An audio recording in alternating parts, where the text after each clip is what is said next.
Limborax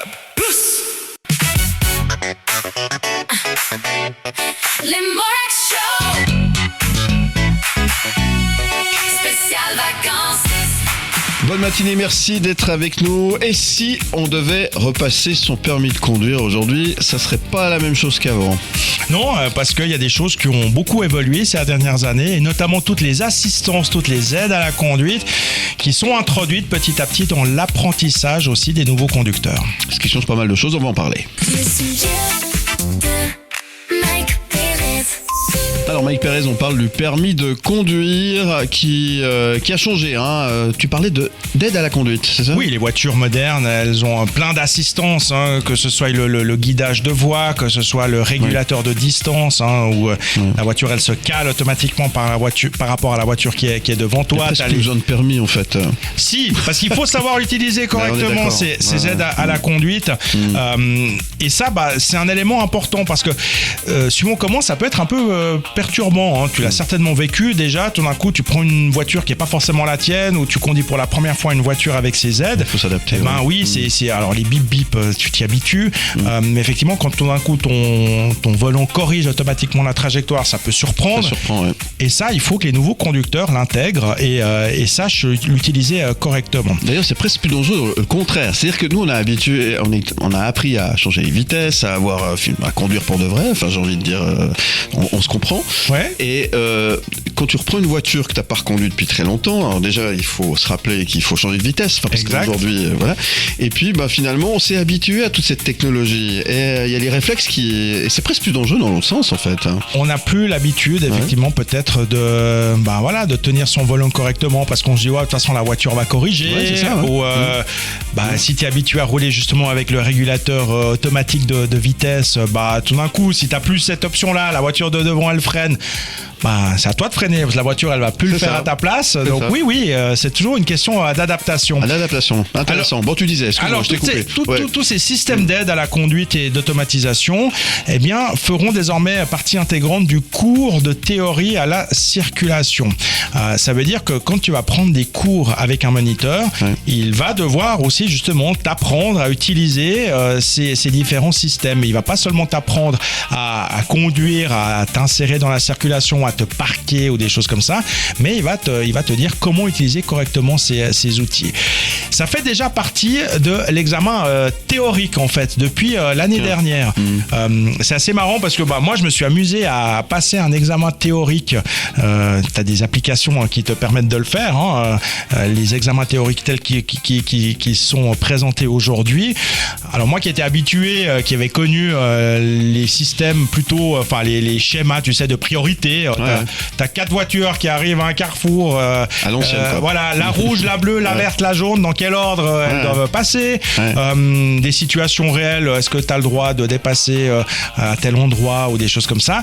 Moi, j'étais resté là-dessus. Alors ça existe toujours, il y a toujours ces situations-là, mais effectivement de plus en plus on intègre des questions en lien avec ces systèmes de sécurité. Est-ce qu'on leur apprend à régler la radio DAB dans les voitures? Parce que personne ne sait comment ça fonctionne. Chaque modèle est différent. Et pourtant c'est tellement simple. Mais voilà, donc ça fait partie des nouveautés d'un point de vue théorique, et donc à partir du 1er janvier 2027, ce sera aussi dans les cours pratiques. Et qui dit qui dit introduction dans les cours, ça veut dire aussi introduction dans les examens. Donc ça veut dire que il faudra t'attendre aussi à ce que tout d'un coup l'expert il te pose une question où il te demande active voir tel système pour voir si tu sais comment le gérer, ou désactive-le parce que des fois tu peux aussi avoir envie de rouler sans.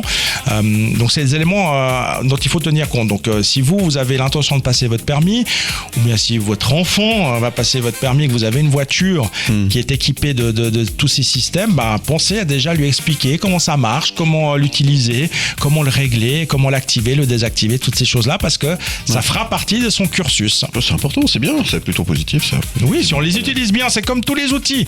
Si on les utilise bien à bon escient, c'est une aide. Si on ne sait pas les utiliser, ça peut être contre-productif. On perd du temps, effectivement. Merci beaucoup, mon cher Mike. Bonne route à vous, merci de nous écouter. Et puis, surtout, réglez installer sur votre voiture votre radio préférée en numéro 1, en Oui, DAB+. les bonnes radios DAB. Voilà, les bonnes radios DAB+, s'il vous plaît. Limborax Show. Spécial vacances. Et si on poussait un petit coup avec des astuces qu'on peut voir qui n'en sont pas finalement. Oui, les meilleures astuces restent celles de grand-mère, en l'occurrence, pas celles de TikTok. Les sujets de Mike Pérez. Alors les fameuses astuces qu'on peut voir sur TikTok, sur Instagram, par exemple pour dégraisser son four ou que sais-je, sais pas, on mélangeait du coca avec du vinaigre et un peu de bicarbonate et puis une petite goutte de citron et puis hop, Voilà. vous pouvez partir faire les courses, ça revient, le four il est propre. Alors, le bicarbonate et le vinaigre blanc, c'est le grand classique. Ça fait de la mousse, t'as l'impression que c'est un truc qui va effectivement être soirée magique, mousse. ou voilà, mais que dalle. C'est juste une réaction chimique entre un acide et puis une base qui vont Ça risque pas d'être dangereux, on qui fait vont pas, se neutraliser. pas tout faire péter. Non, avec ça. c'est pas, Ah c'est bon, ça pas, va. c'est pas dangereux. Tu risques rien. Mais ça nettoie pas. Ça nettoie rien du tout. Bon, ça va alors. Parce qu'en fait, tu mélanges, comme je t'ai dit, tu mélanges ça. En fait, le résultat, c'est que tu as de l'eau salée. Ouais. Donc, ridicule. je dirais, nettoyer avec de l'eau salée, tu verras que le résultat, il va pas être top, quoi.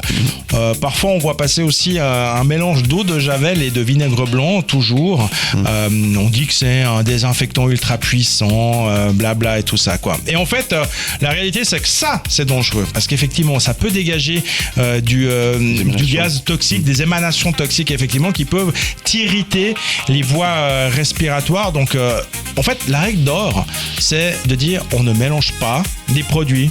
On les mélange non, pas. c'est Je veux pas dire, fait pour ça, hein. le bicarbonate, tu l'utilises d'une certaine manière. Si tu sais pas comment l'utiliser ou comme ça, bah tu demandes à l'intelligence artificielle. Tu dis j'ai du bicarbonate, j'aimerais nettoyer. Qu'est-ce que je peux faire avec ça? Puis on va déjà te le dire, quoi. C'est pas, y a pas de souci. Mais l'IA, elle est pas complice avec cela. Non. Si t'as de l'eau de javel, bah oui, de l'eau de javel pour nettoyer les sols. Ça pue un peu, faut dire ce qui est, quoi. Parce que c'est pas toujours une odeur très agréable, l'eau de javel. Mais c'est un nettoyant qui est très efficace, quoi. C'est ce que tu vois d'ailleurs souvent dans des restaurants, des choses comme ça. On utilise l'eau de javel pour nettoyer le sol parce que c'est ce qui est le plus efficace. Une fois encore, il y a juste le désagrément de l'odeur. Mais voilà. La question, pourquoi on fait des tutos qui servent à rien? Je comprends pas. Mais à parce part que- nous occuper quand on va faire popo. Voilà. Mais une fois encore, ces influenceurs, ils trouvent drôle de faire des choses comme ça. C'est spectaculaire. Comme je disais, quand tu mélanges le bicarbonate et puis le vinaigre blanc, ça te fait de la mousse jolie, tout ça. Ça sert à rien. Mais ça sert à strictement rien. Et puis une autre tendance, je sais pas si tu la connais, moi je connaissais pas. L'ice mopping. Tu sais ce que c'est? Non, absolument pas. Non. Alors, c'est une tendance qui consiste à passer la serpillière avec de l'eau glacée. Ah. Donc tu prends de l'eau glacée dans ton seau, Ouais. donc tu mets de l'eau très froide, tu y rajoutes des glaçons, quoi. Moi d'habitude je fais ça pour mettre des boissons au frais, quoi. Ouais, c'est ça. C'est pour mettre les coronas, moi. C'est pour. Voilà. Mais là, tu prends ta serpillière, tu la mets là-dedans, et puis tu passes avec ça. non.